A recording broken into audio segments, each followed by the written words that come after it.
at patients PT Safety West Midlands and using the hashtag PSIRF West Midlands PSC. Next slide, please, Claudia. So who are we? So we are the West Midlands Patient Safety Collaborative, and we're hosted by the West Midlands Academic Health Science Network. There's 15 patient safety collaboratives across England. And as a PSC, we're the delivery arm for the improvement element of the patient safety strategy. We are directly accountable and commissioned by the National Patient Safety Team and responsible for the delivery of the National Patient Safety Improvement Programmes. Next slide, please, Claudia. So this slide shows our national driver diagram for the National Patient Safety Improvement Programmes, one of which you'll see, the orange one, is system safety. So system safety is basically deals with the adoption and scale up of PSIRF, and it's an integral part. PSIRF is an integral part of the system safety programme. Next slide, please, Claudia. So I'd like to take this opportunity to welcome you once again to session 3 of our 4-part PSIRF shared learning webinar series. So the idea behind the creation of the series was to support teams and organisations to prepare for the implementation of PSIRF with an approach that has a positive safety culture at its very heart. Obviously, we're not here to provide all the answers, but our aim is to bring everybody together to provoke some thought and share any insights that we may have. My background is 25 years acute trust, so totally understand the fast-paced work environment that we all work in and how complex it is and how often it becomes very difficult to have that time to pause. So let's use today's session to pause and consider what PSIRF actually means to you or your organisation or your teams and even our patients. Feel free to share your thoughts in the chat and during the Q&A session later. In today's session, what we're going to do is we're going to explore how the different elements of the NHS change model can provide a framework for improvement and how QI methodology can support the development of safer systems. I myself have worked in investigations as well as patient safety and have been involved in a number of large-scale QI projects during which I've seen firsthand the impact the improvements have on our staff and our patients and how QI, no matter how big or small, can create that positive movement within an organisation, that ripple effect across a whole organisation. And I sincerely believe that PSIRF, done properly and in its purest form, as intended, will create that paradigm shift in how we respond to patient safety incidents and generate insight, as well as learn from them to improve system safety. So without further ado, I'm thrilled to announce our speakers for the session. Next slide, please, Claudia. So firstly, I would like to introduce Caroline Marvies-Tillett, who's the Assistant Programme Manager at the West Midlands Patient Safety Collaborative, who is a specialist in QI methodology and supports the Medicines and Deteriorations National Patient Safety Improvement Programmes. We're also joined by Jodie Mazur, who is the Head of Delivery for Safety and Improvement at the West Midlands Patient Safety Collaborative, who oversees the delivery of the National Patient Safety Improvement Programmes. Both Jodie and Caroline have a wealth of experience and knowledge of QI quality improvement and measurements for improvement. And I've had the pleasure of working alongside both of them on a number of projects and programs. So really excited about today's webinar. So Jodie, I'm going to pass over to you now. Next slide, please, Claudia. Thank you. Thank you. Thanks, Naz. That was a lovely introduction. I don't think I've ever had such a nice introduction to one of these. So thank you very much. As Naz said, I'm Jodie Mazur and I'm the Head of Delivery at West Midlands Academic Health Science Network for Safety and Improvement. And we deliver the patient safety collaboratives on behalf of the National Patient Safety Team. So our focus is across the West Midlands. So Claudia, if we could flip on to the next slide, please. So Naz touched on some of this, but what our objectives for today's session are. So we're going to be focusing on that quality improvement element of PSIRF. We're going to be giving a brief introduction to the NHS change model and some quality improvement approaches, particularly focusing on the model for improvement. We're going to think about some of stakeholder engagement, and that ties in very nicely with the NHS change model.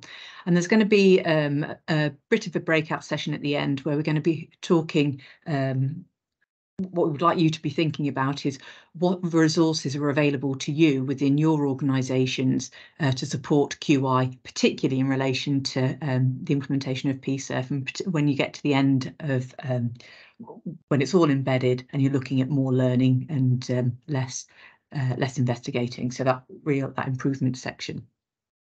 And we're also going to have an opportunity to hear about a fantastic example that Caroline and Naz were actually involved in, of how they led a system-wide quality and safety improvement project as an example of how you can put this into practice.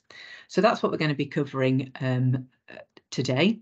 If we could flip to the next slide, please, Claudia. So just before, obviously it's a Friday and we hope everyone's really nicely engaged, but we just wanted to get a bit of a feel and start getting you engaged right away. So we just wondered who's with us today. So Claudia is going to put in the chat a couple of polls. So one at a time. So the first one's up. Where are you from? That should have popped up for you. So we're West Midlands based. So we've identified you by ICS region, and also a big welcome to our national partners and international partners. I saw somebody from Wales, so we might have some international friends with us today. So if you could just complete where are you today and who you representing. No, we've brilliant. Scotland, a class that is international, but lovely, Suzanne, thank you. So just as those are coming in, we've got a nice spread around the West Midlands, which is lovely to see, and nice to see some national partners with us. And other as well. I'd have classed Scotland and Wales as international, but that's lovely. So thank you to all those that have responded. And just so we can get a bit of a feel for, again, in the chat, there'll be another poll in a minute. Just get a feel of a spread of what type of organisation are you from. Now, this isn't an exhaustive list, but it just gives us a bit of a flavour for the spread of people that are with us. I afterwards sent this through. I realised I haven't put AHSNs on. So put that, where have we got? So a lot from ICBs, a good chunk of colleagues from acute trusts. Nice to see some ambulance representation there as well, and the community. I know in some of the previous sessions that we've been involved in, we've had some of our Health Watch and patient representatives, particularly in that first one. That was really nice. So we've got a nice spread, and I suppose we kind of would expect quite a lot of people, of our colleagues from ICBs and acute trusts, as we've been doing quite a bit of work with those, but lovely to see some of the community and a nice representation from mental health as well. So, and yeah, in the chat. So thanks, Claudia, and thank you for participating. We're going to have a few questions throughout the day, and so please do participate as we go along. If you'd like to introduce yourself a little bit further on, please do so in the chat. Happy for people to put in their names and roles, just to continue with that. So if we start to move on to the focus for today. So on the slide at the minute, we've got the main principles underpinning the patient safety incident response framework. And through this webinar series, you're welcome to dip in and out, and some of you may have been on all three of them so far. So thinking about some of those underpinning key aims and underpinning principles of the patient safety incident response framework. At the top, it's that compassionate engagement and involvement of those affected by safety incidents. And this was, so we had a big focus on that in our first webinar. We had our patient safety partner. I know that's something that some teams are working through at the minute, so it's really good to have that patient representative and that patient perspective right at the beginning of the webinar series. In the second one, we talked a bit about human factors, a focus on SEEPs, so looking at that application of a range of system-based approaches to learning and how we might have a proportionate response to incidents.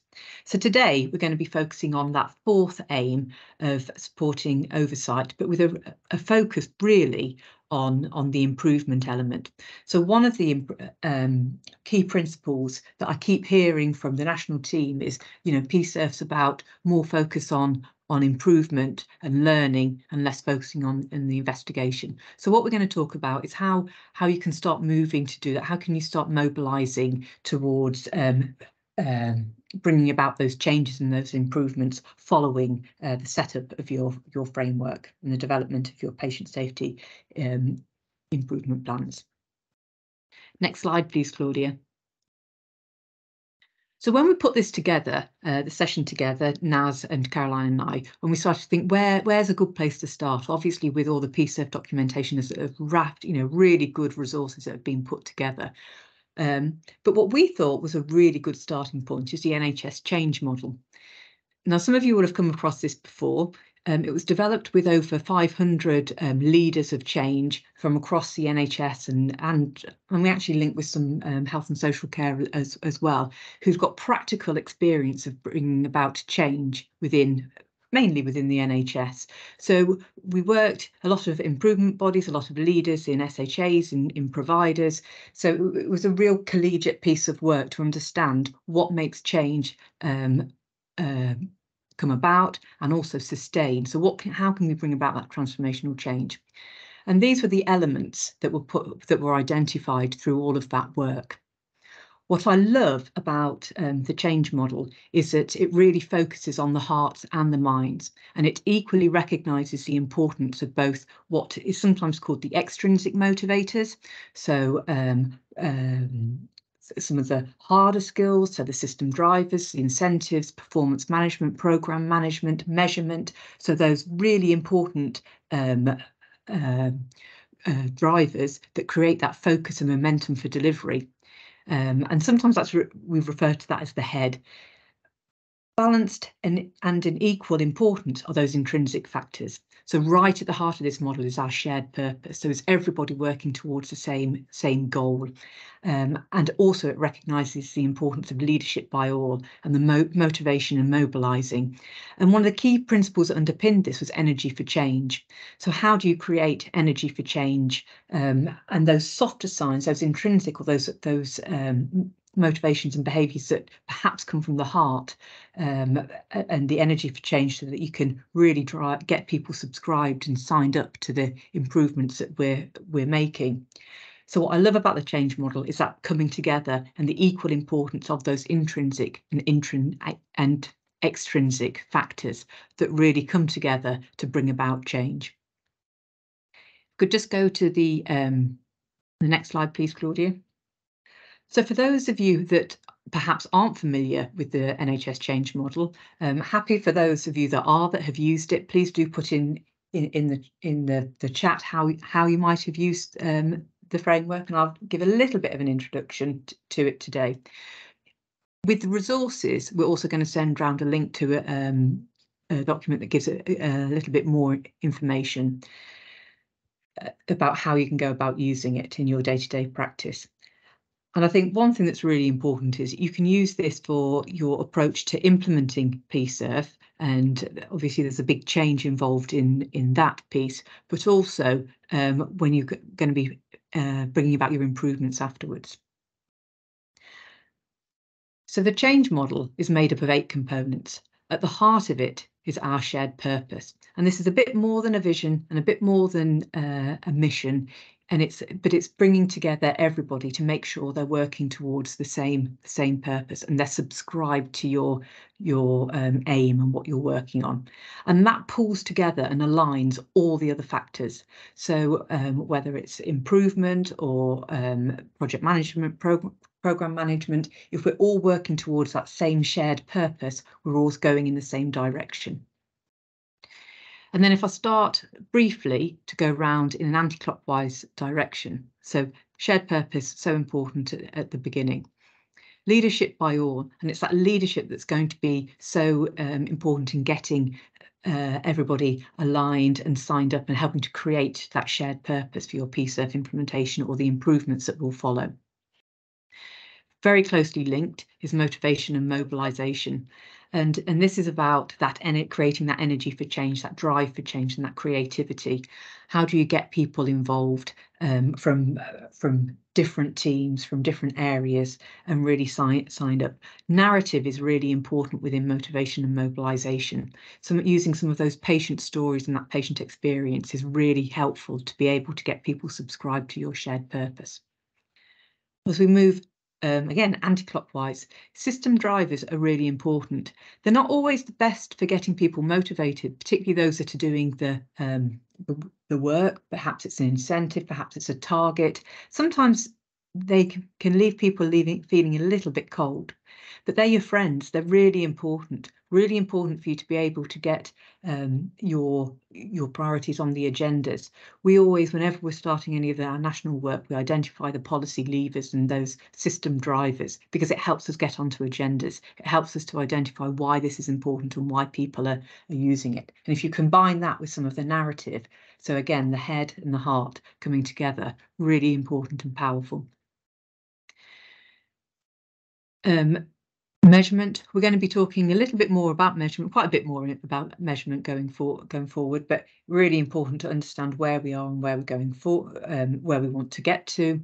Project and performance management, it's all very well having lots of energy and creativity, but if it's not being channeled in the direction, sometimes we don't get to the end result and to where we want to achieve. So important to be engaging those colleagues in project management, PMO, and all of those types of roles.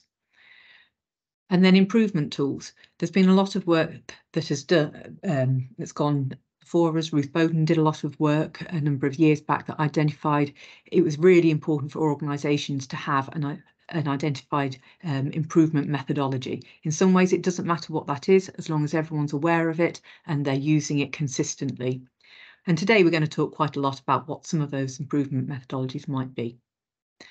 And I've left it till last, but in some ways it can be done first as well. Adopt and spread. So this isn't just about spreading your work from one area to another. It's about adopting. So perhaps before you start seeing what's gone on elsewhere, and I know that linking with ICB colleagues and the national team in relation to the implementation of PSIRF, there's still already loads going on around sharing and adopting, particularly from those early adopters. I was with a number of you yesterday of the ICB PSIRF leads from across the Midlands, and it's really good to hear that sharing already happening.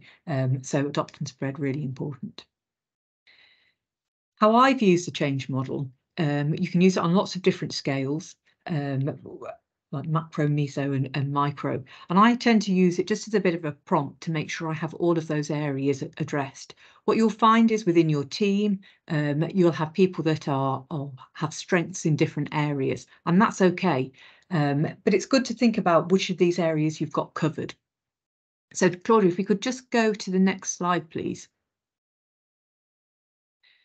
So we're going to bring up a poll in a minute. What I would like you to briefly think about, this is nothing particularly serious, but just reflecting on those 8 domains. Which component are you most drawn to, or do you feel has a strength? So there's a poll coming up, and which of those 8 elements do people feel are most, they have most affinity to?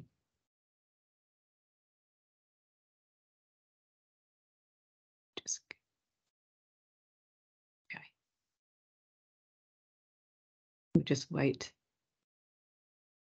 Thank you to those that have responded. And this isn't a right or wrong, but it's just to help you understand where your preferences lie and also the preferences of your team. So we've got very nice. We've got a lot of people that feel an affinity with our shared purpose and motivate and mobilise and leadership. So actually those softer signs, those intrinsic motivations are coming through strong within this group.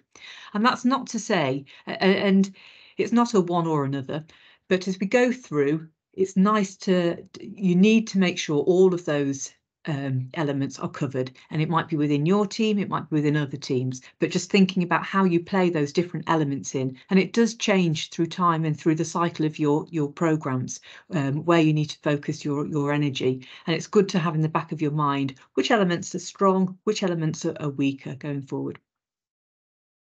Claudia, just moving on from that poll, if we could put the next one up, please. So on the converse, so we've talked about where people feel strong, and there's obviously quite a bias within this group around those intrinsic motivations. Which components do you feel least drawn to, or do you feel need strengthening? So the opposite to what we've just talked about.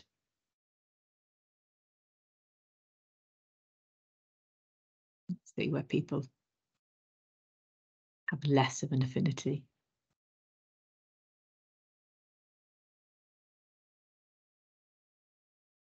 And this is the purpose of this is purely to get you thinking about those elements, reflecting on your own preferences, your own strengths, your own weaknesses, and to help you start thinking about those within your team and where you may be able to get some of those resources if they're not available, some of those skills and some of those experiences. So thanks for sharing that. So that's quite interesting. So the project and performance management, and I wonder whether that's because people don't have their skills and the confidence, or whether it's something that people aren't as focused on, or perhaps it leaves them a bit cold. Equally, if you want to put any comments in the chat, that would be really nice. Nice that nobody, we've not had any responses from Motivate and Mobilise. So the purpose of this, I'm going to bring that to an end, is just really for you to be reflecting on where strengths and weaknesses may be within your team. So in the resources, if we can go on to the final slide in this section, please, Claudia. With the resources, we're going to send out a guide to the NHS change model. How I've used it in the past, we can do a grading system around those. The spider graph that popped up is just to give you a bit of a radar plot to understand where there may be gaps in your implementation, and where you may need to make some strengthening. But the response, the development of this shows that it's all of those elements that are needed to bring about successful change. And just finally, feeling about that shared purpose being so important to bring together all of those different elements. I think the best example of shared purpose that we will perhaps ever see, I hope we'll ever see anyway, is COVID. And during that time, everybody across health and social care, but across the world actually, was working on one shared purpose, and that was to protect ourselves and to overcome COVID. I don't think and just reflecting recently with colleagues, one of the things was about IT and how within minutes computers on wheels were available, and usually that would a real long process. But you know, it was so just everybody, no matter what role you're in, everybody was working on that same shared purpose. I don't think we will ever be able to repeat that. I hope we won't ever be able to repeat those circumstances. But that's just a really good example of how, when everyone's working together, we can make real transformational change. Caroline, I'm going to hand over to you now as we carry on thinking about improvement. Thanks. Lovely. Thanks, Jodie. So I'm going to just pick up on some of the elements of that change model that you felt quite aligned to, which is around stakeholder engagement and influencing skills. And then I'm going to talk a little bit about the IHI model for improvement. So if we just go to the next slide, please. So with any improvement project, it's about getting the right stakeholders involved or forming the right team, because that's critical to the success and the sustainability of any project. Obviously, there will be internal stakeholders that will involve clinical, non-clinical staff, governance, people that are here today, a whole range of people from within the organisation. But it's important to think about external stakeholders as well. And I've listed some there. think about how much the project will impact on them and how much they will be able to contribute to the project and how you might engage them. Your stakeholders you should have a range of stakeholders, and it should have people within your team that with enough seniority to make key decisions, and people with specialist knowledge, and very importantly frontline staff that are going to be involved in the change, those people closest to the issue that you're trying to address. And obviously patient partners are really valuable in any improvement project. Next slide, please, Claudia. So engaging and mobilising staff, we saw that was a really essential element to our shared purpose. And obviously lots of improvement projects involve data, as Jodie's alluded to, and that may be the measurement and project management elements, may be some of the elements that you feel least affiliated to, but if we can engage and mobilise staff, that can have a really powerful impact. And one of the ways that we can do that, that really adds value, is to have a really compelling story to motivate people with. So you can have data around pressure injuries and falls, but if you have a story to tell about that individual as well, and images that are associated with it, that really does draw people in. It helps to achieve a common purpose through shared values and commitment, and it unites people around a collective vision, focusing their energies towards a specific and real change, and creates contagious commitment. And later on in the session, I'm going to be talking a little bit about a Parkinson's project that I was involved with, and that gives a really good example of a compelling narrative to engage and mobilise staff. Next slide, please.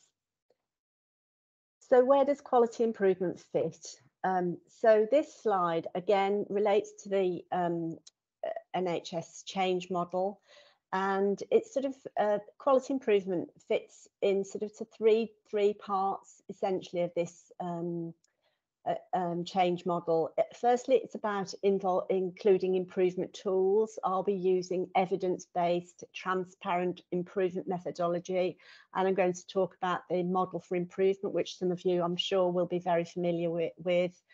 And lots of you will have work in organisations where you've got improvement methodology that already exists in your organisation, or you might have quality improvement teams that can support this. Quality improvement also links very strongly to project and performance management, development of a clear plan, and ongoing review of its actions and milestones and targets. And some of the what I'm going to speak about with the model for improvement, some of the tools and resources associated with that, such as driver diagrams, etc., will help with that project and project management and planning your the steps of that project that you're undertaking. And finally, around measurement, any quality improvement project needs to have an element of measurement, whether that be quantitative or qualitative, and it may actually include both. But are we measuring the change, the outcome of the change continuously and transparently? So it's important to tap into all the resources that might be within the organisation. Project management teams, data, business teams, there are lots of resources that you can seek out to support you with your project. Next slide, please, Claudia. So I'm sure many of you will be familiar with the model for improvement from the Institute of Healthcare Improvement, and it's a really great model. This is for lots of many projects I've been involved with. This is the core. This really does, break down that quality improvement project into three simple questions. The first is, what are we trying to accomplish? What is our aim for this project? The second is, how will we know a change is if a change is an improvement? So how are we going to measure it? And the third is, what changes can we make that will result in that improvement? And it involves a PDSA cycle, plan, do, study, act cycle. So once we've identified the changes that could make that improvement, let's test them out on a small scale and see if they work and measure that impact. Okay, so we're just going to focus on the next slide now on developing a SMART aim. I think the first thing to say is that many projects fail because aims are too broad or too vague, or they can actually get scope creep. And it's really important to know what your SMART aim is. On this slide, there is an image of a lift going from the ground floor to the second floor. And essentially, an aim is SMART if you can explain what the aim of your project is by the time it takes you to get from the ground floor to the second floor to the person in the lift with you. That generally is a SMART aim. Aims need to be specific, what, where, when, and how, measurable by in terms of how much, what goals you're trying to achieve, achievable, and we can have some debates about whether they should be aspirational. There is quite often I find that teams tend to go for an achievable goal rather than an aspirational one, because they want to have that sort of reassurance that it is going to be within their influence. And we can talk, we can have a discussion about what that, and I would say if there's debate in the room, in your team, with in terms of whether you should be aspirational, I would maybe imagine there's a patient in the room when you're deciding your goal, because that will help to really sort of discuss what's important and what should be the gold standard, as it were. It should be relevant and it should be time bound. So I've got some examples there of some SMART aims. Some of them are simple, some of them are more clinical focused with really specific goals. So the Parkinson's one actually is around a specific, so it's got the baseline measures and what we're aiming for within a time frame. And it's got a really good description of what we're trying to do, and that is on a specific ward. Okay, so keep your aims really SMART. Aims can change over time, so you might start off on one ward and then roll out to a few wards and then one site, so be mindful that your aim will develop over time. Next slide, please. Again, just a slide to help you recognise and strengthen what's a weaker aim, and again what you can do to strengthen the aim. Why is it a weak aim? And this is for your reference. How to strengthen an aim. So I'm going to hand back to Jodie now. So having set your SMART aim, that's the first question, what do we want to accomplish? We're now going to focus on the second question in the model for improvement. How will we know that a change is an improvement? So I'll hand over to Jodie now. Thanks. Thanks, Caroline. Yeah. So as we continue to work through the model for improvement, and now this can be applied so all of those things that you identify in your investigations, all the themes that you want to improve, it's a really good framework to work through and bring about those changes. So as Caroline said, the first step is identifying what your aim is, and then how will you know that change is an improvement? Because all improvement is change, but not all change is an improvement. And it's really important that you choose the right measures and plan how you're going to collect that information. We can go to the next slide, please, Claudia.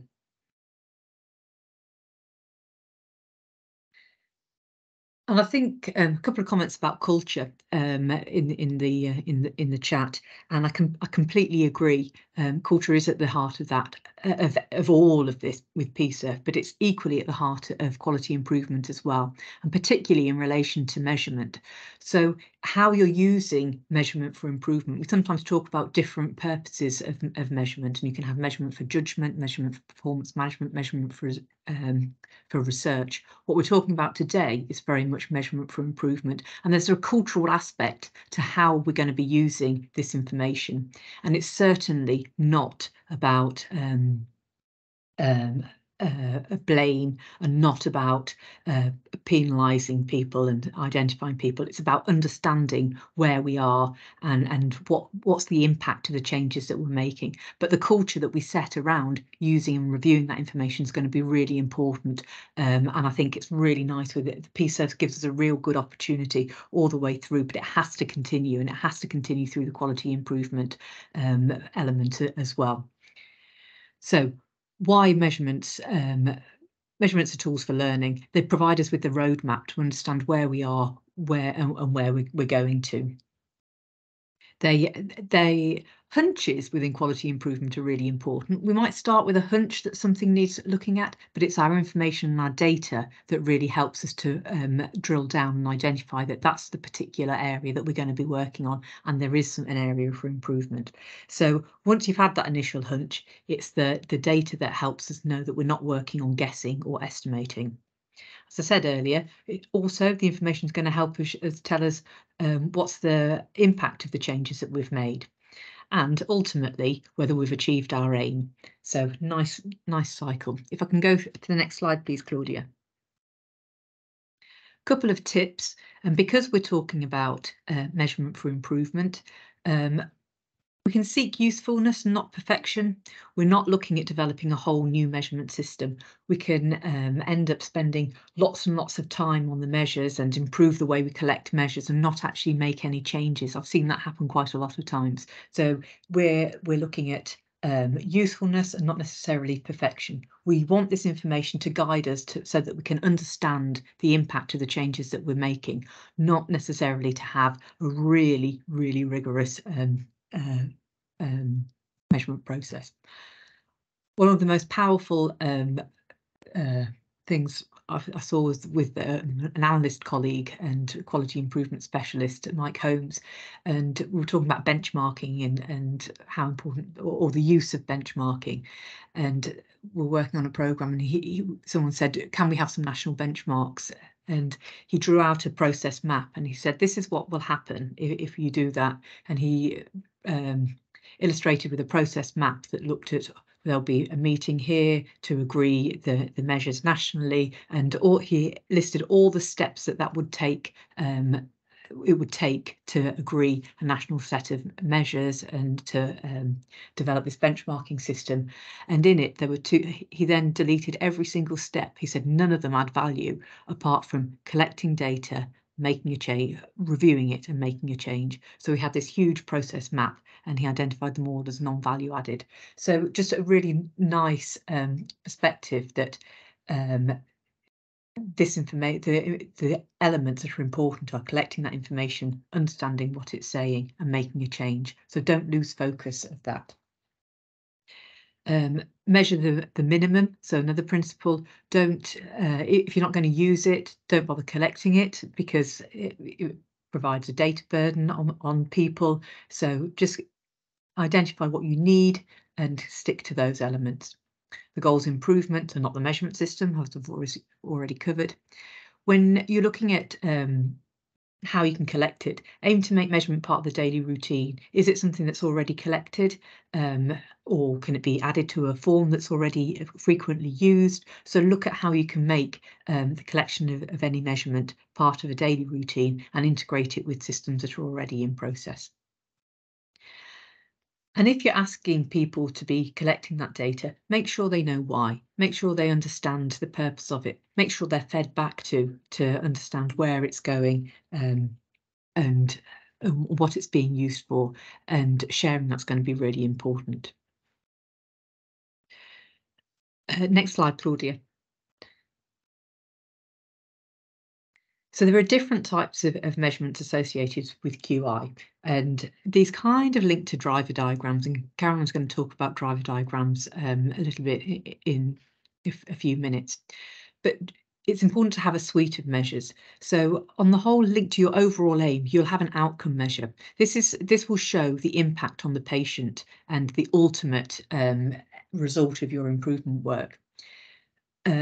But this can be sometimes hard to measure. There might be lots of things that impact that, and it can feel quite far away from the lots of little changes and lots of little improvements that you need to make to aggregate up to that outcome measure. So although you might have an outcome measure that's really is important, and that's what you want to affect in the patients, it's important to support that with a number of process measures.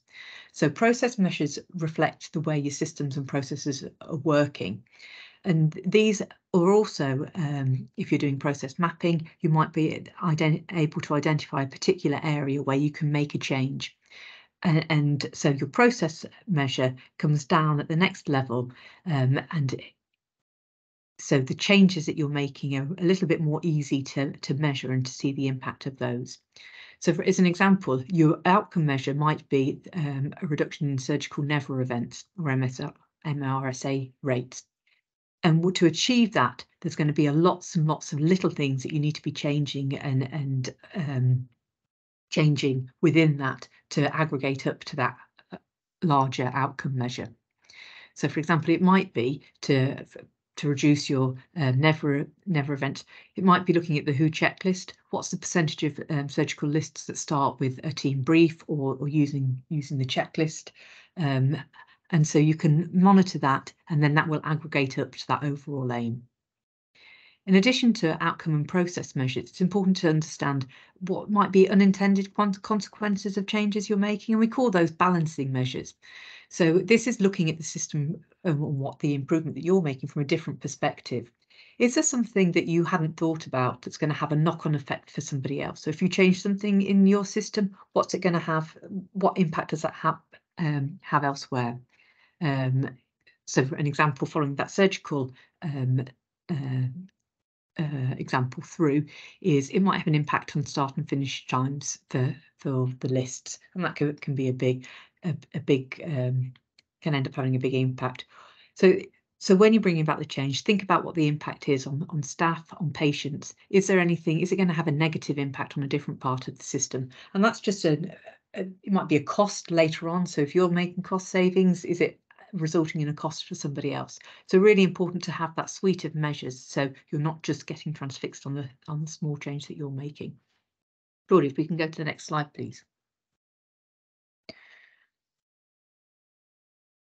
And when we think about presenting data or collecting information, there's different ways of that you can collect your measurement for improvement.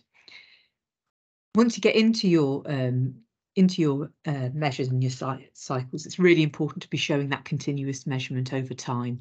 For example, using a run chart. But at the beginning of your improvement projects, there are other types of information that are really helpful to help build that picture up.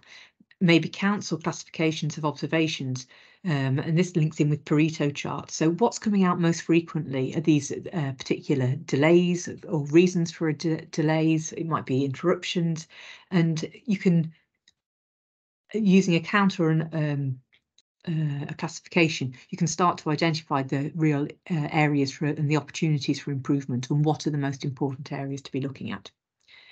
Balancing some of the quantitative data it's always important to have qualitative information to support that. So perspectives and views of patients and staff, really important to help give a more rounded dimension to the information that you've collected. Ratings can be useful as well to add into that richness of the picture.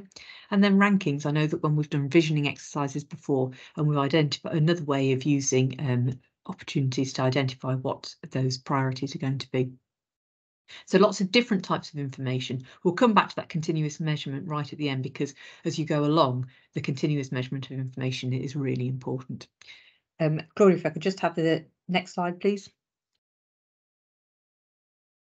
So we've talked about some of the background into how you might be setting up your measurement for improvement systems to support that second question in the model for improvement. Working with Mike Davidge and other analysts, this 7 steps to measurement really nicely aligns with the model for improvement. So we've got to decide the aim, that's question 1 of the model for improvement, and then this is what they advocate as a nice cycle for really setting out your measurement journey. So in terms of choosing your measure, lots of different opportunities of where you can select using some of your diagnostic information through process mapping, through SEEPs, that might identify areas where you really need to be measuring. The measure definition, that's step 3, is really important, and it's worth spending a bit of time right at the beginning of your project to understand what it is that you're going to be collecting, having that definition so that the measure is clearly understood, so that it's repeatable and so reliable and repeatable is really important. And then this bit, once you've set up your measurement system and the people that are collecting it know what they're collecting, and it's the frequency that it's being collected is clearly understood and shared by people, and where the information is going to be collected is clearly understood. It then gets into that collect, analyze and review cycle at the end, and this is the ongoing piece.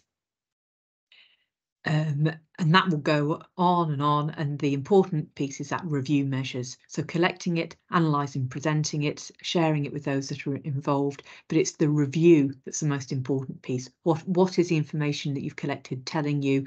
Are the changes you're making having the impact that you want? Is there more you can do? Do you need to stop? Has it gone down? Is there a negative impact to the change?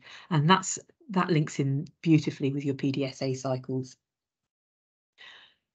We will send out a lovely guide put together by colleagues at NHS Elect that pulls together all of this and has some nice tools. It also includes a measures checklist that really helps you set out that defining the measurement element, which is really important.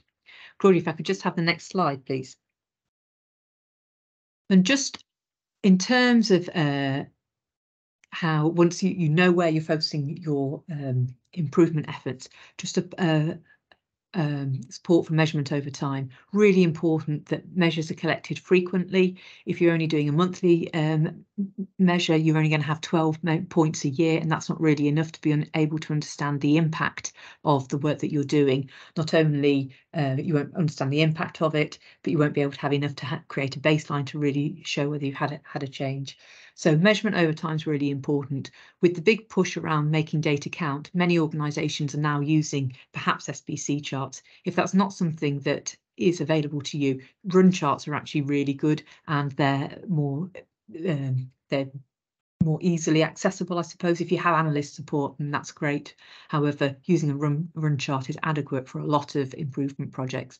So what you can do is by plotting over time, having frequent measurement points, so weekly, daily, get it as small as you can, because then you can really understand the impact of what you're doing and the change that you're having. Because if you only take a pre and post, one number is always going to be bigger than the other, and it doesn't take into variation. So in the guide that will be circulated with your resources, a lot more information about that, and you can go onto SPC charts and variation. I'm going to leave that there now in relation to the measurement. So that's a quick whistle stop tour through measures, and I'm going to hand over to Caroline. Thanks, Jodie. That's great. So I'm going to move on to looking at the use of QI tools to scope the issue, and a little bit about understanding the human factors. So this is what we're going to look at now is about identifying, so we've gone through what are we trying to accomplish, how we know a change is an improvement, how we're going to measure it. And this is about identifying your change ideas. And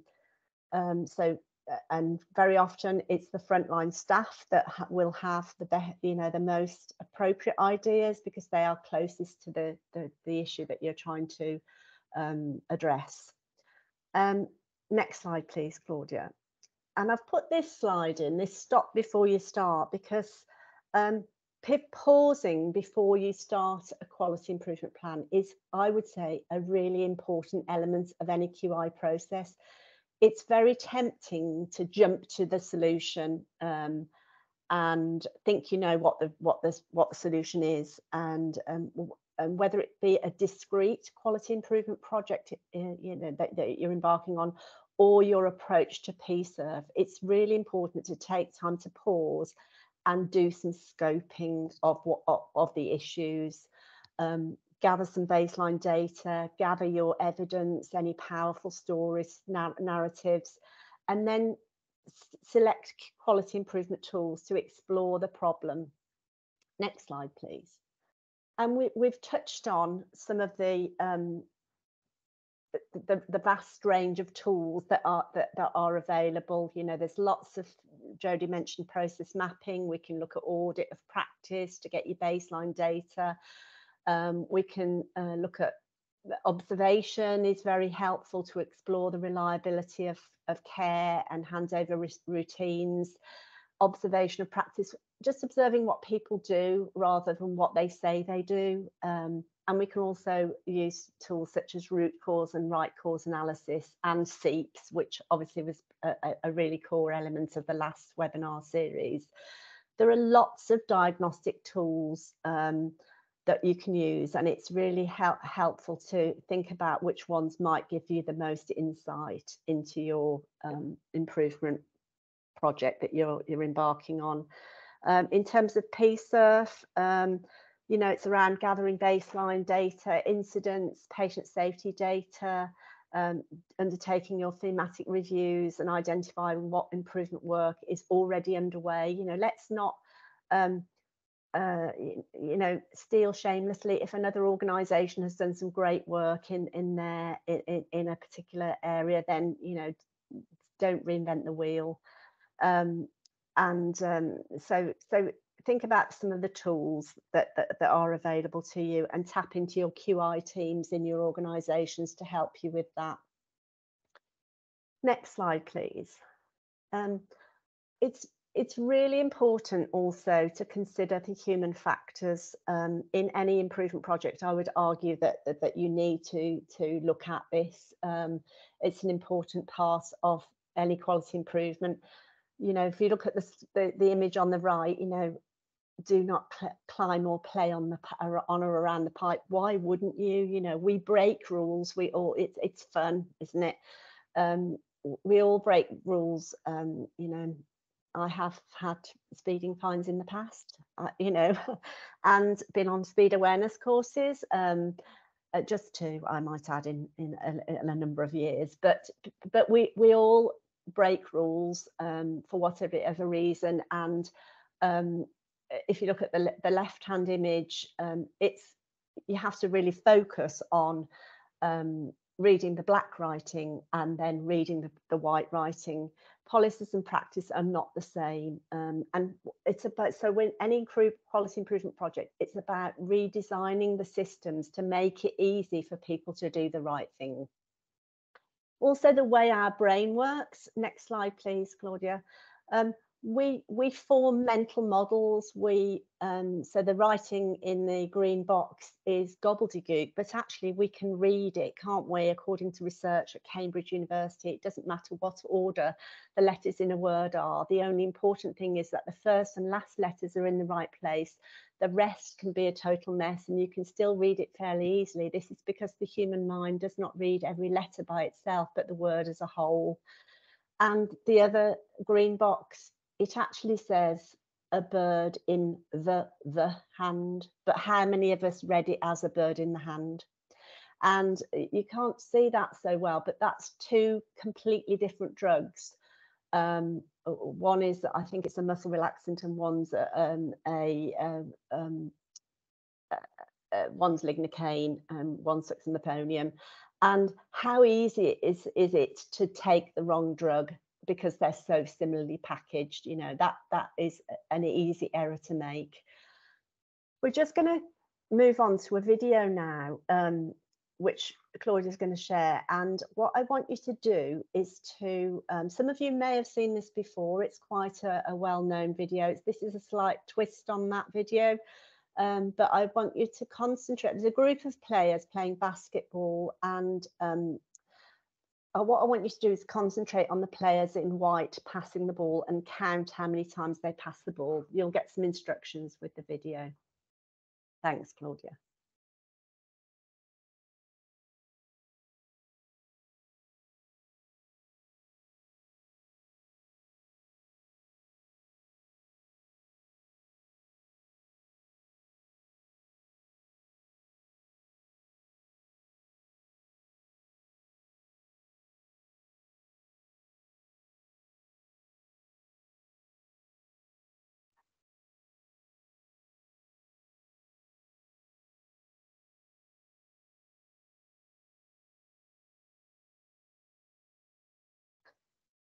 So I'm going to do a voiceover here. So how many times did you get? The correct answer is 16 passes. But did you spot the gorilla? For people who haven't seen or heard about a video like this before, about half missed the gorilla. Were you one of those people? If you knew about the gorilla, you probably saw it. But did you notice the curtain changing colour or the player on the black team leaving the game? Let's rewind it and watch again.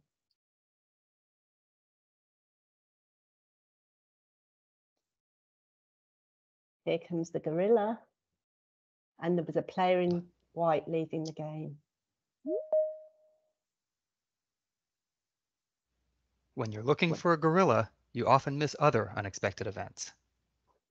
Okay. And that's the monkey business illusion. Thanks, Claudia. Learn more about this illusion and the original gorilla experiment at theinvisiblegorilla.com. So I'm sure many of you have seen that video before. For those of you that haven't, I would suspect about half of you didn't see the gorilla because you were concentrating on that, on the white players. You miss unexpected events, and you know, we need to think about that fallibility when designing quality improvement projects or you know, changes to processes. We need to understand how we can design systems so that they make it easy for people to do the right thing. Just moving on to one of the tools that I mentioned with that are available is around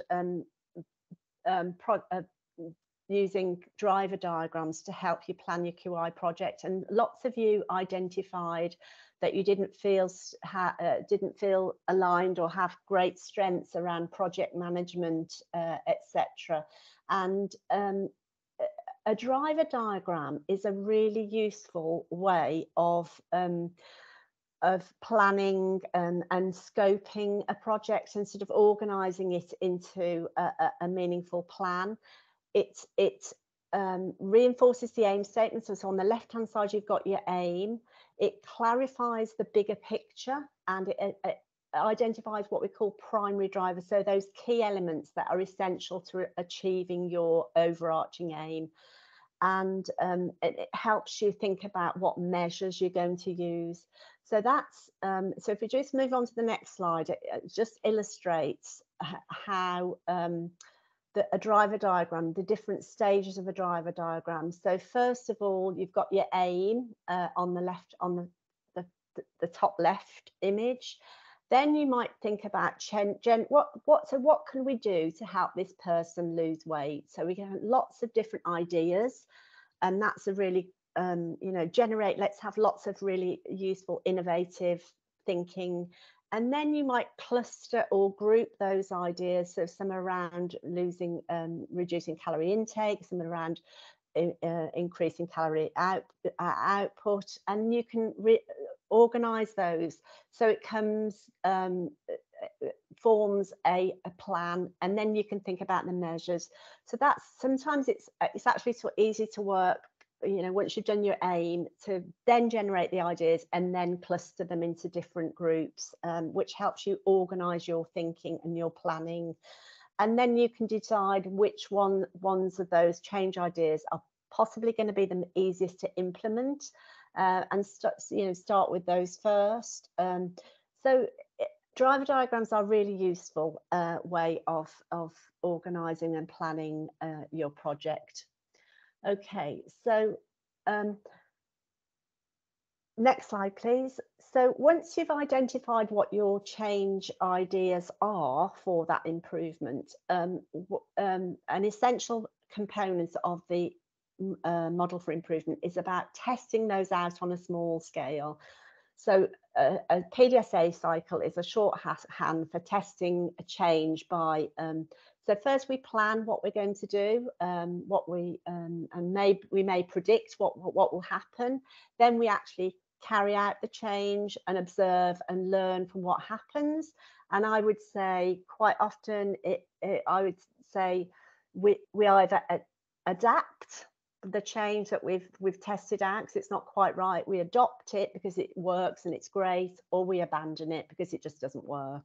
And be prepared, and the benefits of doing that small scale testing is that you find out very early on whether something will work. And so keep your changes small, maybe on one shift, one bay of a ward. Keep them really small and study what happens, and then they decide what modifications need to be made. Next slide, please, Claudia. So there are some real benefits of PDSA cycles, and I think I've just put a couple of examples of sporting success, because sport is a really great. There's some really good examples of small scale testing and changes, innovative changes in the sporting world. So this is Jessica Innes doing the Fosbury flop, and up until the middle part of the century, high jumpers didn't use this approach. They used to run up and use the scissor method, and it was Mr. Fosbury who innovatively tried this approach and actually achieved a much higher record than previous attempts, and now that is the norm. That's how all high jumps work.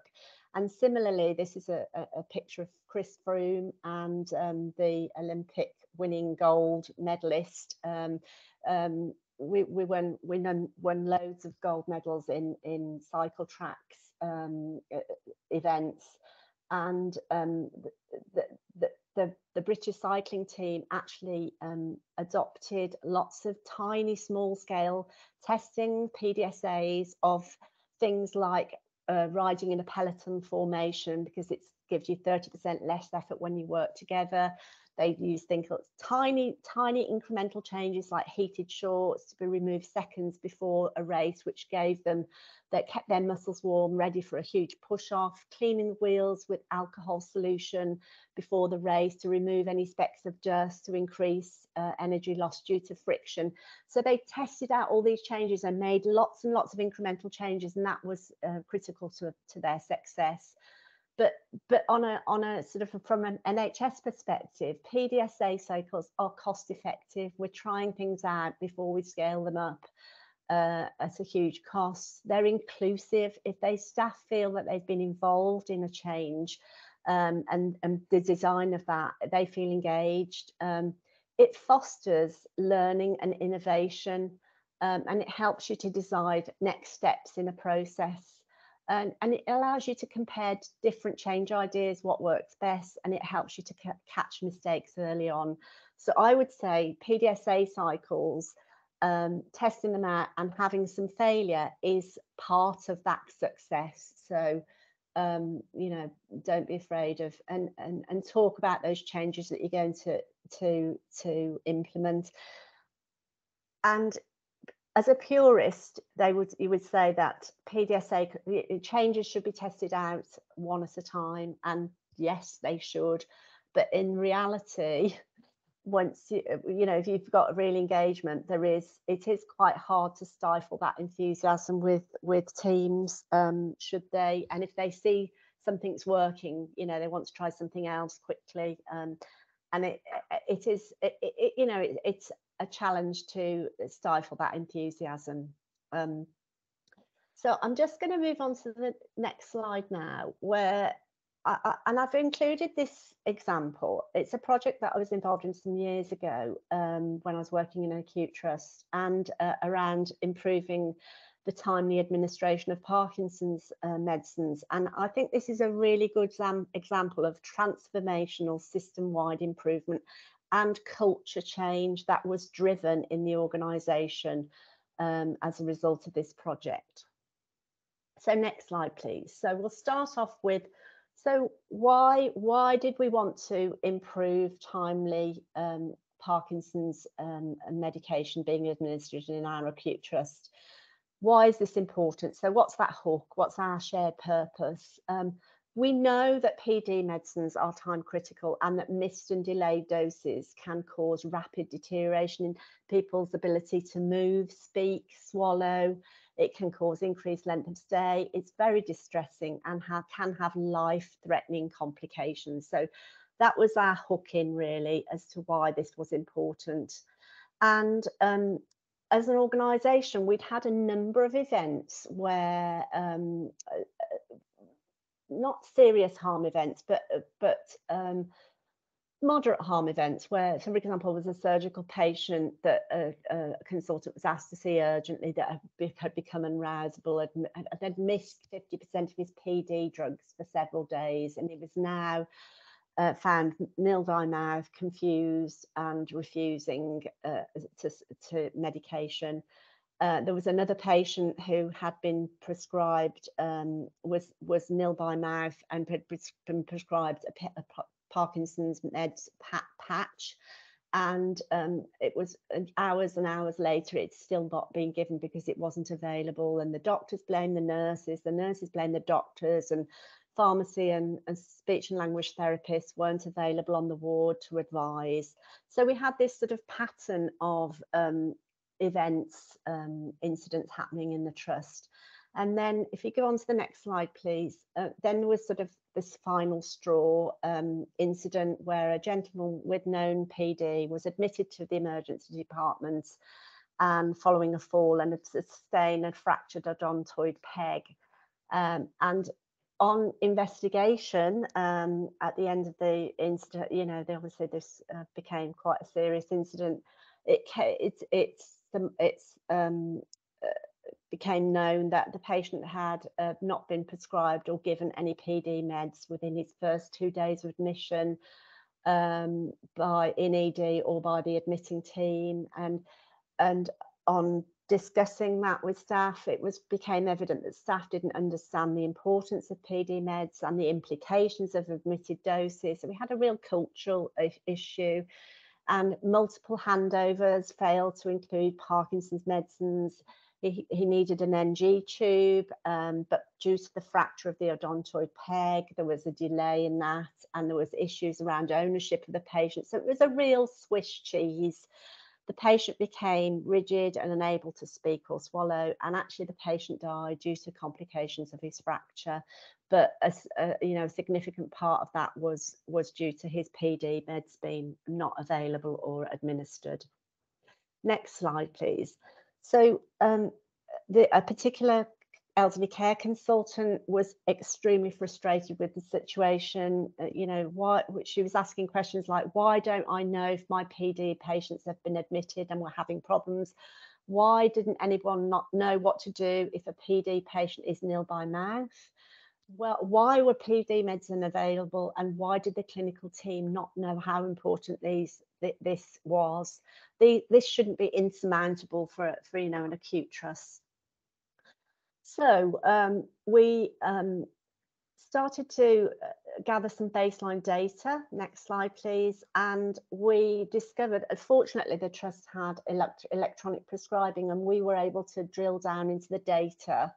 And we uncovered the fact that in the previous 12 months, 14,000 doses had been delayed, and we define delayed as given more than 30 minutes after they were due, and 3,500 doses had been missed completely.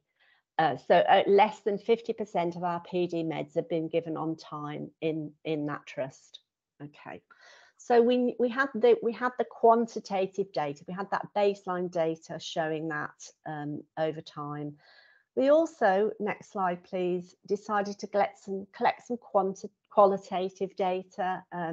So we did something really simple. We left some questionnaires in the Parkinson's clinic asking patients about their experiences of PD medication when they were if they'd been a recent hospital patient, and when they were asked were they given medicines correctly and on time, you know, we got no, never. And one person's put, during a recent week stay at hospital on several wards, on many occurrences, my medication has been given up to 2 hours late, despite many requests being made. You know, this was really powerful feedback for these very vulnerable patients, and we wanted to do something about it. So, next slide, please. We formed a quality improvement team, which involved clinicians. We had pharmacy support, we had IT support with the data, we had some expertise within the safety and governance team. But there are we had the patients involved centrally, and you'll see that element to it, because we wanted to involve the patients with that heart. We wanted to have a change, you know, have a real culture change in this trust, and engage the hearts and minds of staff. But we also, the project, which went on for sort of over a year, perhaps a bit longer, 2 years, I think, actually involved people like the professional education team, because we needed to influence educational induction, etc. It involved the comms team and medical illustration team, you know, the whole raft of people involved that you can tap into to support your project. So next slide, please. We started with our SMART aim, and we kept it really simple and small. And we started on one ward, and we wanted to improve the timely administration on Parkinson's meds from 47% on this ward to 90% by, it was December 2015. So again, it's that SMART, keeping it really smart, and over the time, once we'd done that on one ward, we then scaled it up to all the elderly care wards, one site, another site, across the whole trust. So, but we needed to, lots of the changes that we needed to make, there was a lot of background work in working on this ward to understand all the barriers to why this problem was existing, and the complexity around it. So we developed our driver diagram. So we've got our aim on the left-hand side, and the three primary drivers that we identified were around education, identifying patients clearly and promptly, and some issue, you know, medicines administration. So in terms of education, it was about engaging hearts and minds to start with, raising the issue around the problem. So we developed quite a powerful video, which we'll show you. But it was also, we needed to make the resources really readily available, and to the clinicians, so that they knew what to do if a PD patient was nil by bad. They had access to the flow charts and guidance to help them to do the right thing and where to seek help.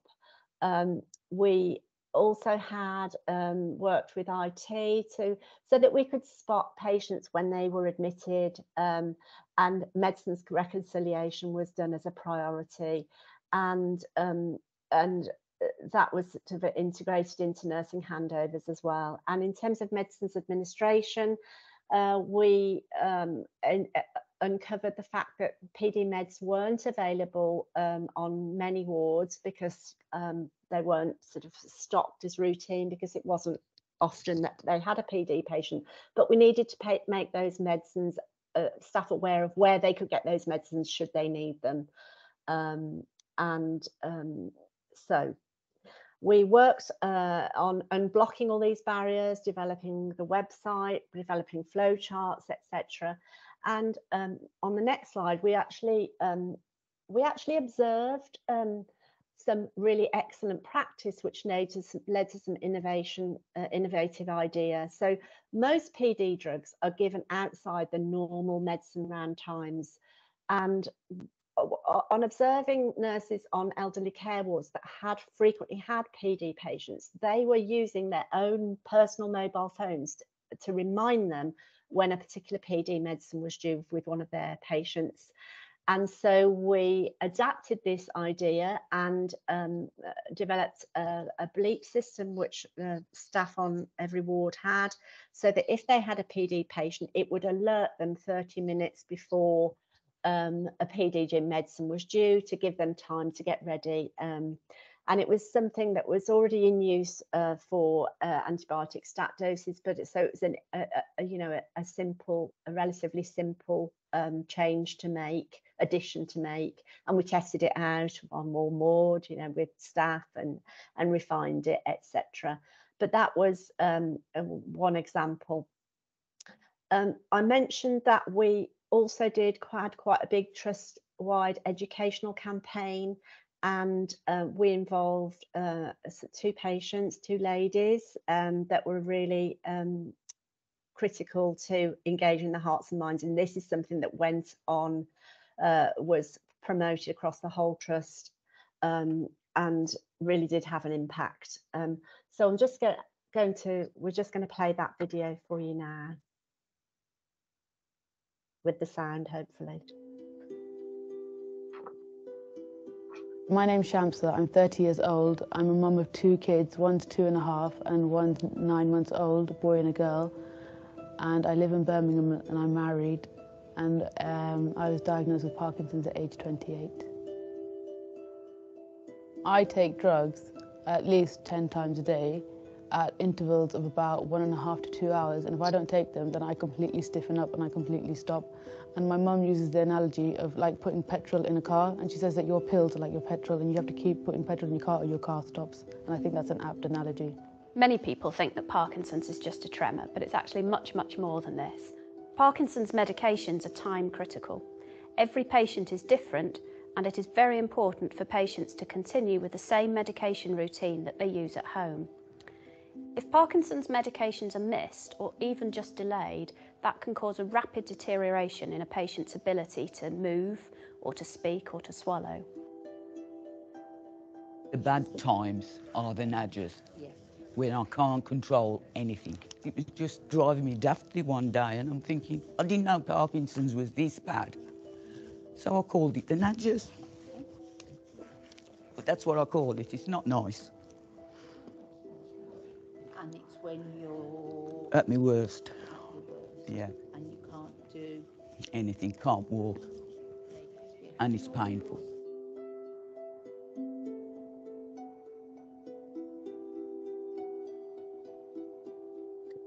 You would think that we'd get this right if a Parkinson's patient was in hospital, but unfortunately we know that this isn't true. And many patients with Parkinson's disease in hospitals all over the country often have delays with their medication, or their medications are missed completely. And in this trust alone, in the last 12 months, 14,000 doses of Parkinson's medications were delayed, and over 3,500 doses were not given at all. We've got to change this. Patients with Parkinson's can fluctuate dramatically. We call this on when their symptoms are well controlled and off when they are not. Giving the medication correctly helps to keep a patient on. This is one of our patients when her Parkinson's medications are working well. This is the same patient an hour later when her medications are starting to wear off. Imagine what would happen if the medication that is due now was then missed. She would soon be unable to walk at all. She may be unable to speak or to use her call buzzer to ask for help. And when her medications finally arrive, she may no longer be able to swallow them. Imagine what this feels like.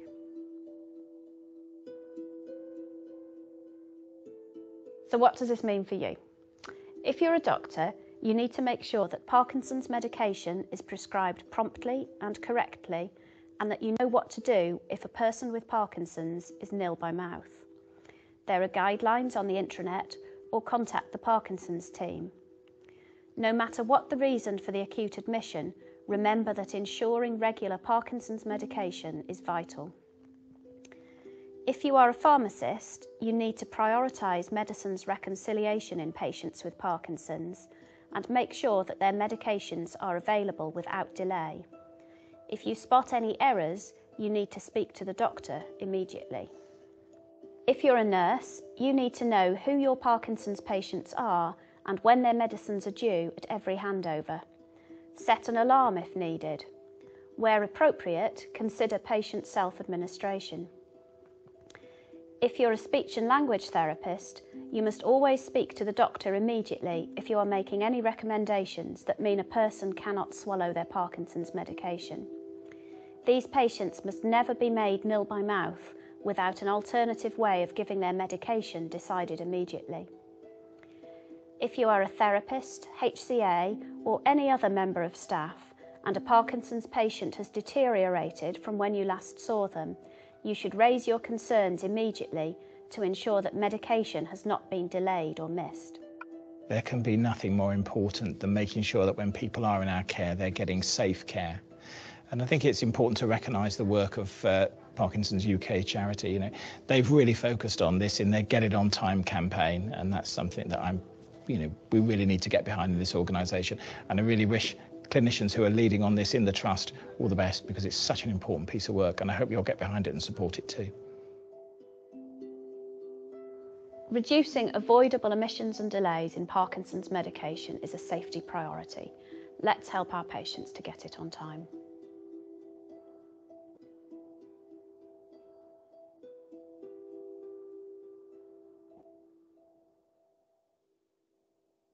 Thanks, Claudia. So I think that just to sort of touch on that video, I think it really shows the power of the NHS change model in terms of our shared purpose, what we wanted to achieve, and getting people, engaging people with their hearts and minds behind it, and phrases such as imagine what this feels like. But also towards the end, we had exec support there as well, which was really critical. But it was about, so what does this mean for you? It's that call to action at the end of that video, you know, signposting people as to what they needed to do, what it meant for them as clinicians.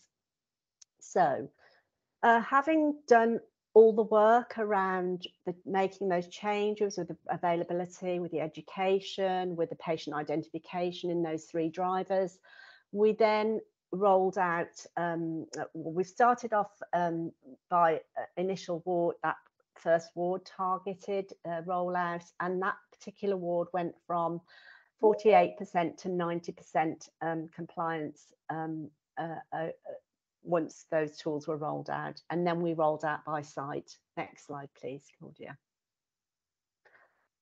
And this shows the trust-wide results. So we went from sort of 40% to around 80% compliance,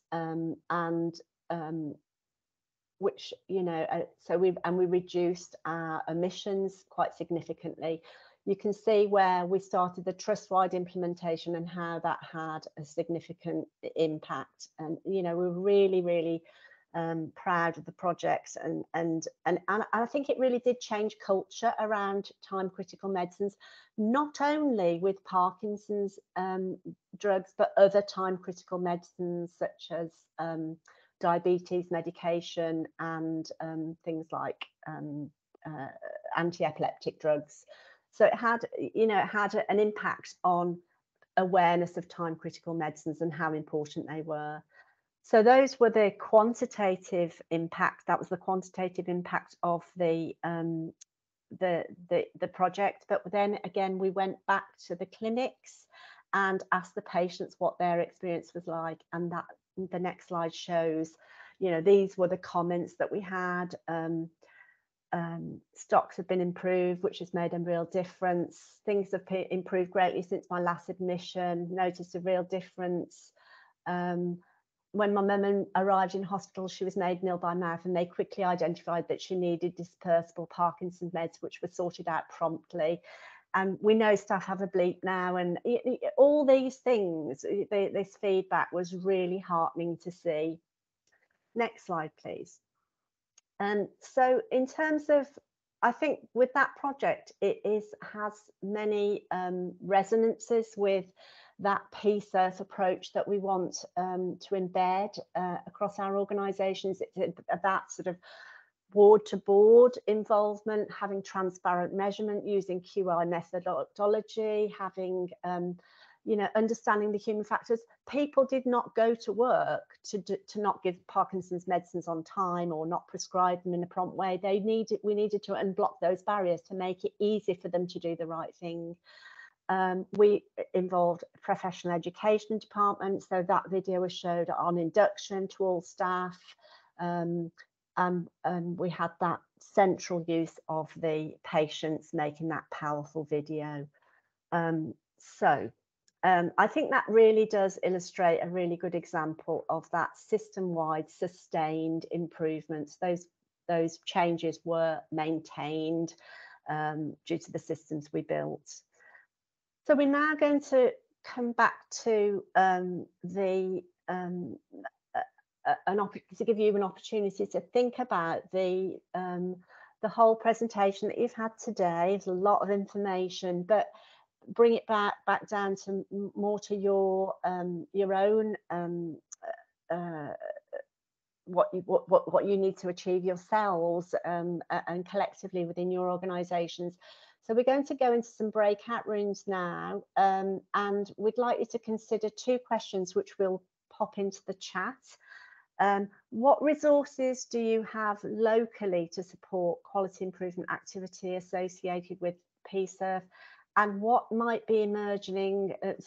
And if you can just focus on that one question, that's great. But some of you might already be seeing some emerging safety priorities or have started thematic reviews. Don't worry if you haven't. But again, what might be emerging from those to guide your quality improvement map activity? We'll just go into the breakout rooms now, if that's okay. Thanks, Claudia.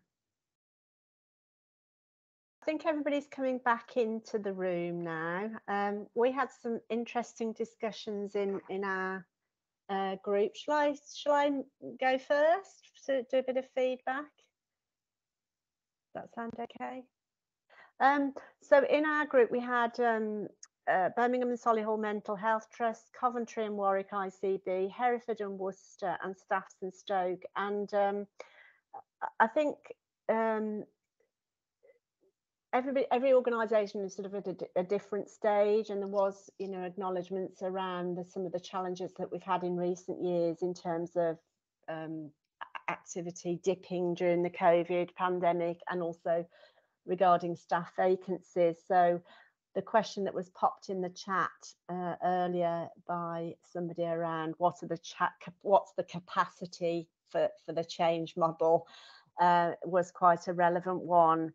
But having said that, it did appear that one particular organisation, Birmingham and Solihull Mental Health Trust, they had quite a good input to support a PSIRF in terms of they've got QI teams within the trust, and they used the model for improvement, which was great. And there's quite a big number of people within the organisations that have had QI training, sort of 600 plus. So that's a really good basis on which to start that, if you've got some of that baseline knowledge. And a couple of the people mentioned that they were having specific PSIRF learning events, some of which the AHSN has supported. So I think there was a general enthusiasm, but with some caution in terms of capacity to deliver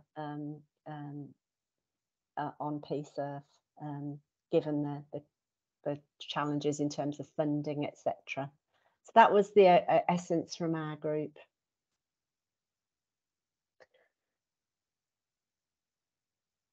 I'll go next if you like. So in our group. Yeah, lots of great discussion, a real wide variety of people in our group. We've got some ambulance service, some independent, and our acute trust as well. So it was really good discussion. I think what we're beginning to see is that that real joining together of quality improvement teams and the patient safety teams, and you know how useful and positive that's going to be going forwards for implementation of PSIRF, but not just the implementation element, but also the sustainability as well. So we understand from the learning that we're doing how to make sure that that improvement isn't just a snapshot, but that it continues as after PSIRF has been implemented. And also some of the challenges around what's such a large footprint that we have across the Midlands, and making sure that everybody's engaged in that process. So really good discussions in our group. Thank you. I'll go next if you want. So we had representation from ICB, primary care and secondary care, particularly around maternity and neonatal, and really positive conversations actually about partnership working and links with quality improvement teams and QI leads, and we talked a little bit about how those priorities are identified. So really quite positive about how that they can link going forward with support for quality improvement following themes identified within PSIRF. So really positive from our perspective. Yeah, from our group, we had a mix through ICSs, independent sector, etc. And sort of 3 points strongly came out of that. The first was about needing to take a pause at this point during our PSIRF implementation and really thinking back about our plans and our sort of governance processes, whether we're actually looking to use QI in there, and actually whether boards are understanding of that, actually, that this is a shift, but really needing to embed that now rather than waiting until later on. So I think that was a really good take home. I think there was something around resource. Have all of the teams, QI teams. So then how do we share resource across the whole system rather than just, you know, at trust level? And that's a really nice conversation then to think for ICBs to take back and think, actually, how do we get some of our acutes and community trusts supporting those independent sector trusts that might not have that resource? And then thinking finally, as I've touched on, around actually revisit our governance processes at system level. Where are the sort of common threads within them that we can start to put QI as an embedded feature within that, and seeing then equally that PSIRF is a QI project in itself, and that not expecting everything to be finished by the autumn, that actually, you know, that looming date's there, but actually that we'll still iterate after that.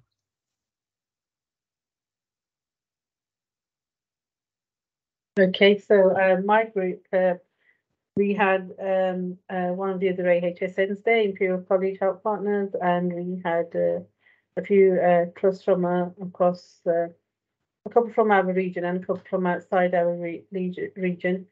And I suppose the interesting conversation that we were having was about the QI and the QI teams, because not all trusts, as we know, even within our own region, have QI teams, and how where you do have the QI teams, it's a challenge about getting the QI teams to work with your patient safety teams, and thinking about what other resources are available outside of that, because there are people who are. So there's a QSIR course that's being offered by Warsaw. As we know, a couple of our team are on that course, and people have got that they can access, or there's other training that there's there, like QI hikers and QI fundamentals. But what else is out there that's being offered? Imperial College and Health Partners, they said that a lot of their teams are using their local QI teams, and a lot of the clinical leads are being asked to champion QI across the trust. So whether that's clinicians, junior doctors, consultants, junior doctors, or nurses, and how that goes together. Yeah, and then when we looked at the moment, I had a very quiet group, but there was so yeah, so it's about what those priorities are going to be with PSIRF, and I think people are probably just still scoping and haven't got that far. The one trust that I was talking about theirs is the medication errors and suboptimal care of deteriorating of patients or deteriorating patients. And I think with most trusts, I think your top 5, if you can even say top 5, those would be in there for most trusts.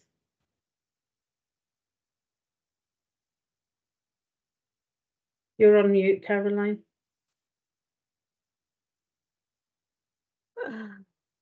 Okay, so I'm just going to ask Claudia to, we're just going to close with a video of the Black Eyed Peas in concert celebrating Oprah Winfrey's 50th birthday with a flash mob, and it's a really uplifting video, and it was a sort of about 20,000 people dancing in unison to the music, starting from the front where there's a single dancer, and there are pockets of dancers throughout the crowd, and the dancing sort of gradually moves down Michigan Avenue in Chicago. And I just thought it was a really uplifting analogy to show this, and sort of have it as a bit of symbolism in terms of the improvement in system-wide safety culture that can be achieved through that PSIRF champion and that PSIRF movement, creating those transformational improvements in culture and safety in the NHS that we are hoping to achieve through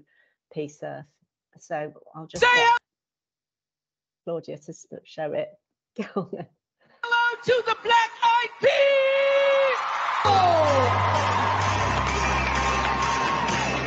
I got a feeling that today's gonna be a good day. That today's gonna be a good day. That today's gonna be a good day. A feeling that today's gonna be a good day. That today's gonna be a good day. That today's gonna be a good day. Today's a day. Let's give it up. 24 seasons. Let's give it up. Look how she smashed it. Like, oh my God. Jump off that sofa. Keep watching Oprah. I know that we'll have a ball if we get down and go out and just lose it all. I feel stressed out. I wanna let it go. It's the way out of space now. Losing all control. Shit. Fill up my club. Mazel tov. Look at her dancing. Just take it off. Let's paint the town. We'll shut it down. Let's burn the roof. Cause I got a feeling that tonight's gonna be a good night. That tonight's gonna be a good night. That tonight's gonna be a good night. Feeling that tonight's gonna be a good night. That tonight's gonna be a good night. That tonight's gonna be a good night. Tonight's the night. Hey, let's live it up. Let's live it up. I got my money. Hey, let's spend it up. Let's spend it up. Go out and smash it. Like oh my God. Like oh my God. Jump out that sofa. Come on. Let's get on. Fill up my club train. Mazel tov. Look at her dancing. Just take it off. Let's paint the town. We'll shut it down. Let's burn the roof. And then we'll do it again. Let's do it. Let's do it. Let's do it. Let's do it. And do it. Let's do it. Let's live it up and do it. And do it. Do it. Do it. Do it. Do it. Let's do it. Let's do it. Let's do it. Hey, here we go. Here we go.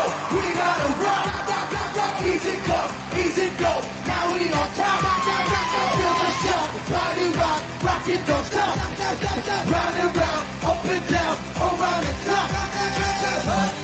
Doing that. Saturday, Thursday, Friday, Saturday, and Sunday. Get with us. You know what we say. Party every day. Party every day. And I feel it. Come on. That tonight's gonna be a good night. That tonight tonight's gonna be a good night. That tonight's gonna be a good night. Yeah.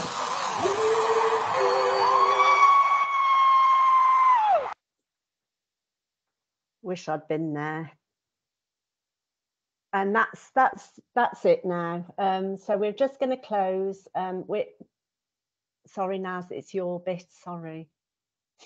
Thank you, Jodie and Caroline, for your sessions. I'm sure it's given everybody a lot to think about. I was trying not to dance with that video because I just can't help myself every time I see it.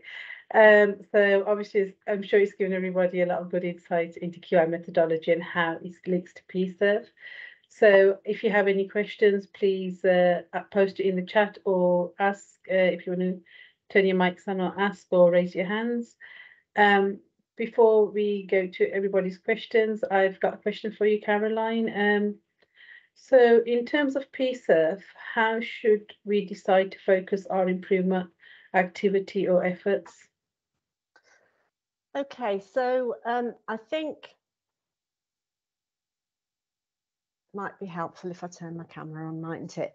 That's a really good question. I think obviously in terms of PSIRF, it's about doing that background knowledge, scoping about what the issues are, what your patient safety data is telling you, identifying your themes.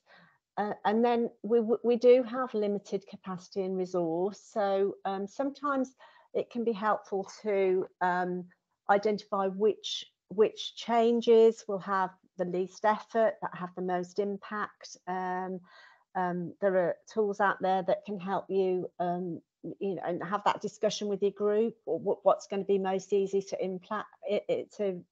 implement.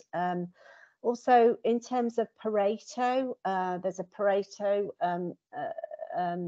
analysis can be helpful. So if you think about, say, for example, the shoes in your wardrobe, you probably wear 20% of your shoes 80% of the time, or 20% of the players on a football pitch score 80% of the goals. So look at where that focusing your efforts will have the biggest impact.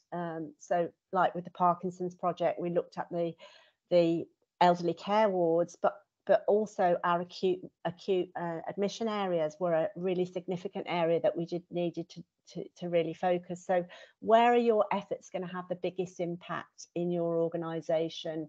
And talk to the staff, the frontline staff, about identifying which interventions are going to be easiest, and try those out on a small scale. Don't try and minimize wasted effort. I hope that helps, answers your question. Dan, Vicky, do you have any questions in the chat?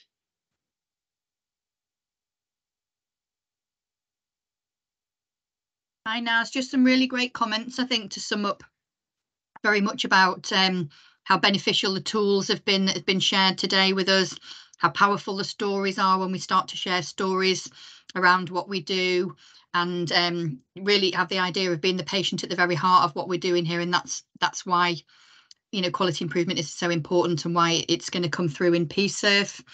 Something shared around the importance of the learning and training that we can do for quality improvement, and the opportunities that have been shared within these discussions to gain that knowledge and skills to take us forward. So no specific questions, but some incredibly positive comments. Thanks, Naz. So next slide, please, Claudia.